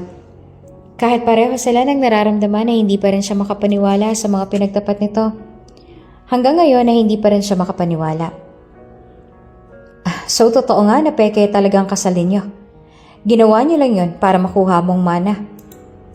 Pareho silang natigilan ni Lucien dahil sa sinabi ng auntie nito. Kanina pa dumating ito sa kanilang bahay kasamang lawyer nito dahil may gusto raw itong sabihin. Hindi naman nila lubos akalain na ito pala yon. Po? Siya ang unang bumoses. Sinabi na sa amin lahat ni Rose. Pinagtapat niya ang totoo. Kaya naman pala una pa lang wala na akong tiwala sa inyo. Dahil alam ko na mga manluloko kayo. Totoo palang hinala ko kaya mo lang siya pinakasalan dahil sa mana. I'm afraid to tell you this. Pero totoo ang naging kasal nilang dalawa. Seryoso na sabi ni Atty. Suarez. The feelings between them might have been fake, but the wedding is real. Paano nangyari yun? Mga mapandin lang at manduloko sila. Bakit ba pinagtatanggol at pinagtatakpan mo pa rin sila? Hindi ba dapat magalit ka dahil niloloko nilang kliyente mo? Ma'am, kahit kailan ay hindi mapipeke ang kasal. Kaya sa harap ng batas ay kasal pa rin silang dalawa. Kalmado na paliwanag ni Atty. Suarez. Noong araw ng kasal nila ay naroon ako. And I have the original copy of their marriage contract. Walang kahit anong makakapagpatunay na peke ang naging kasal nila dahil ang batas na mismo ang magpapatunay na totoo iyon. Matapos ang paliwanag ni Atty. Suarez at pakikipag-usap nito sa lawyer ng auntie ni Lucien, ay umalis na ang mga ito dahil maging ang lawyer ng auntie ni Lucien ay sa kanila na rin ang pabor. Paano nangyari yan? I thought I asked you to fake our wedding before. Tanong ni Lucien kay Atty. Suarez nung sila na lang tatlo ang nasa loob ng bahay. Ngumisi naman si Atty. Suarez. Alam kong balang araw ay mangyayari to at mabubulilyaso ang plano niyong dalawa. Isa pa, may liham ding iniwan sa akin ng iyong ama. May ideya rin siya na gagawin mong planong to kaya ay binili na niya ako na huwag papayag sa anumang maging plano ninyo. May kinuha itong papel mula sa loob ng suitcase at inabot kay Lucien na gulantang pa rin ang itsura. I'm loyal to you, but I'm more loyal to your father. Nakangising saad ni Atty. Suarez. May iwan ko na kayo. May asikasuhin pa ako. At tungkol ito sa auntie mo. Huwag kang mag-alala. Ako nang bahala sa kanya. Walang kahit ano sa pag-aari ng iyong amang mapupunta sa kanya. Your father gave some to me and to my fiancé as a thank you gift for taking care of his only son. And I have all the proofs needed para makasuhan sila. Dahil sa pagsusubok nilang siraan ng Divas Group of Hotels. Hindi niyo na kailangan isipin ang tungkol sa kanila. Dahil ako nang bahala doon. Tulad ng ipinangako ko sa iyong ama, I will protect you from them. Hindi pa rin makapaniwala si Lucien sa nangyari. Ngunit masaya siya sa ginawa na iyon ni Atty. Suarez. At habang binabasa niya ang liham na iniwan ng kanyang ama, ay hindi niya mapigilan ang kanyang luha sa pag-agos. Lucien, anak ko. Kung nababasa mo man ito ngayon, marahil ay wala na ako. Matagal na akong mayroong iniinda na karamdaman. Walang lunas ang sakit ko. Kaya habang malakas pa ako ay inaayos ko lahat ng maaari kong maipamana sa iyo. Wala akong balak na ipamigay sa ibang tao ang mga pag-aari natin. Lahat ay ibibigay ko sa iyo. Maibibigay din ako kay Atty. Suarez dahil naging mabait sila ng kanyang fiancé sa atin. Ang lihim na una kong sinulat, hiniling ko kay Atty. Suarez na iyon ang unang ibigay sa iyo at hintayin kung ano man ang iyong gagawin. Gusto kong malaman kung susundin mo ba ang mga sinabi ko o hindi. At marahil ay nabanggit na rin sa iyo ni Rogue na humiling din ako sa kanya na kung sakaling wala na ako, ay wag na wag kanyang hahayaan na masaktan ng mga kapatid ko. Dahil alam ko na una pa lang ay gusto na nila ang ating kampanya. Na una pa lang ay malaki na ang galit nila sa iyo. Kaya naman kampante rin ako na naiwan kitang kasama si Rogue dahil alam ko na hindi ka pababayaan ng batang yon. He would do anything to protect you. But don't expect him to be loyal to you. Because even if I'm gone, I know his loyalty is to me. Marahil ay nagtataka ka kung bakit sa liham na unang ipinabigay ko sa'yo, hiniling ko na pakasalan mong anak ng may-ari ng isang karinderya. Ang totoo ay naging matalik kaming magkaibigan ni Juliet. Hanggang sa ang pagkakaibigan namin ay nauwi na sa pag-iibigan. But we grew apart. Naghiwalay kami dahil pareho kami may mga pangarap sa buhay na gusto naming tuparin pareho. Siya ay gustong mag-ibang bansa at doon na magtrabaho. Habang ako naman ay naging tagapagmana ng ating kumpanya. Nakilala ko rin ang iyong ina. At nang sandaling masilayan ko ang kanyang mukha, batid ko na siya ng nais kong makasama habang buhay. Gayon pa man ay hindi nawala sa isipan ko si Juliet. Hindi dahil sa mahal ko pa siya, kundi dahil curious ako kung natupad niya ba ang mga pangarap niya. Noong mga bata pa kami, nangako kami sa isa't isa na aalagaan namin ang isa't isa at ang mga magiging anak namin. Minsan pa akong nangako sa kanya noon na ang gusto ko ay maging magbalae kami. At nung nagkita kaming muli, Nalaman ko na hindi niya natupad ang kanyang mga pangarap. Hindi siya nakapag-abroad dahil na-scam siya at kalaunan ni nakilala niya ang kanyang asawa. Hindi sila mayaman. Sapat lang para makakain sila ng 3 beses sa isang araw. Sabay lang na taon namatay ang kanyang asawa at ang iyong ina. Meron siyang 3 anak. Ang kanyang panganay na babae mas bata lamang sa iyo ng ilang taon. Maganda at mabait siyang bata. Sa isipan ko nga noon siguro, kung kayong magkakatuluyan ay magiging maganda at gwapo ang aking mga magiging apo. Bilang kagustuhan ko na mapabuti ang kanilang sitwasyon tulad ng aking pinangako kay Juliet noon, naisip ko rin na baka'y pwede pa na matupad ang pangako ko sa kanya noon na maging magbalae kami. Kaya ako hiniling sa iyo ang bagay na yon. Ang pakasalan mo si Abigail dahil batid ko na mas mapapabuti ang kanilang buhay kapag nangyari yan. You are successful and responsible, kaya malaki ang kumpiyansa ko. At sa totoo lang, gustong-gusto ko si Abigail para sa'yo. Dahil batid ko na kapag nawala na ako, ay hindi kanya pababayaan. Dahil wagas siya kung magmahal at mag-alaga. Kaya naman mas magiging kampante ako kung kayong dalawang magkakatuluyan. Pero alam ko rin na hindi ko hawak ang desisyon mo. Kaya kung ano man ang iyong maging desisyon sa buhay, kung papakasalan mo man siya o hindi, ay naiintindihan ko. Mahal na mahal kita, anak. Lahat ng desisyon mo sa buhay, suportado ko. Kahit napakatigas ng ulo mo minsan. Ikaw lang nag-iisang anak ni mama at papa. Kaya kahit wala na ako sa pamamagitan ng lahat ng pagsusumikap ko noon, ay batid ko na maibibigay ko pa rin ang gusto mo. Pagbutihan mo ang pagpapatakbo sa ating kumpanya tulad ng tinuro ko sa iyo noon. Dahil ang lahat ng yan ay para sa iyo. Hinihiling ko na sana ay lagi kang masaya at malusog. Tatandaan mo na kami ng mama mo ay nasa itaas lang, nakabantay, at laging proud sa iyo. Sa lahat ng desisyon at sa achievements mo sa buhay. Mahal na mahal kita, anak. Love, Papa.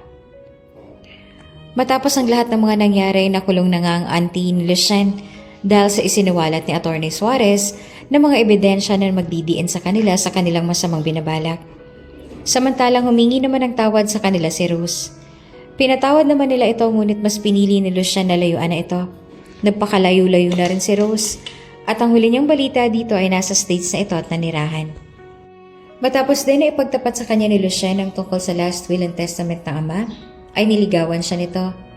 Hindi niya agad ito sinagot dahil sa pakiramdam niya ay niloko siya nito.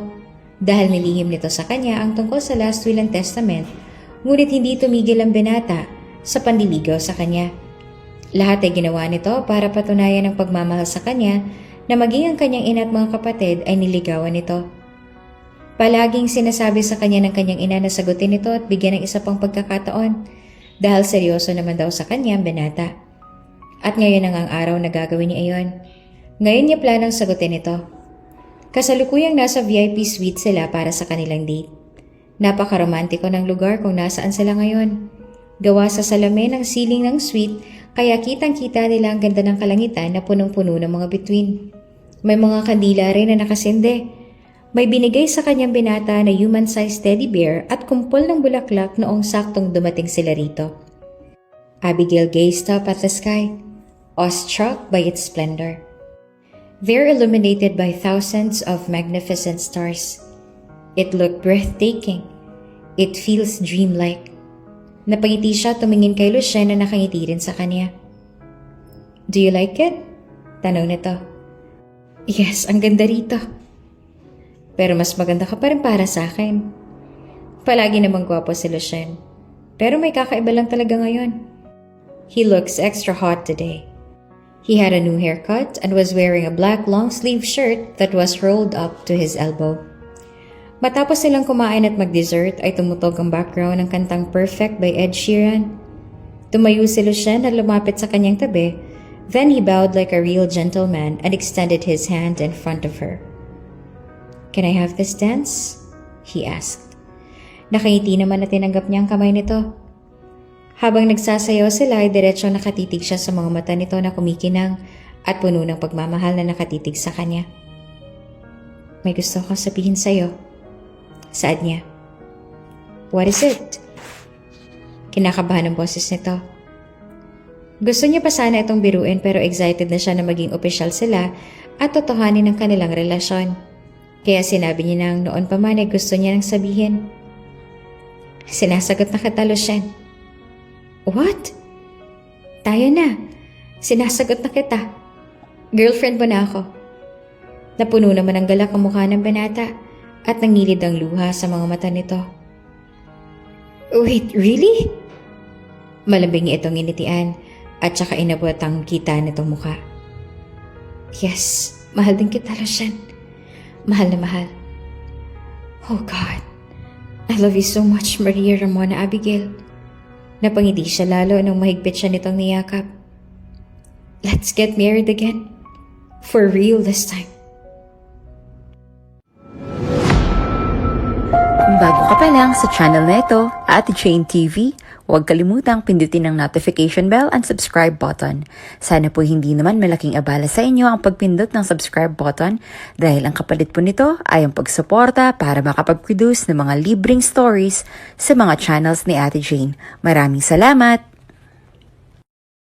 Magandang umaga po sa inyo.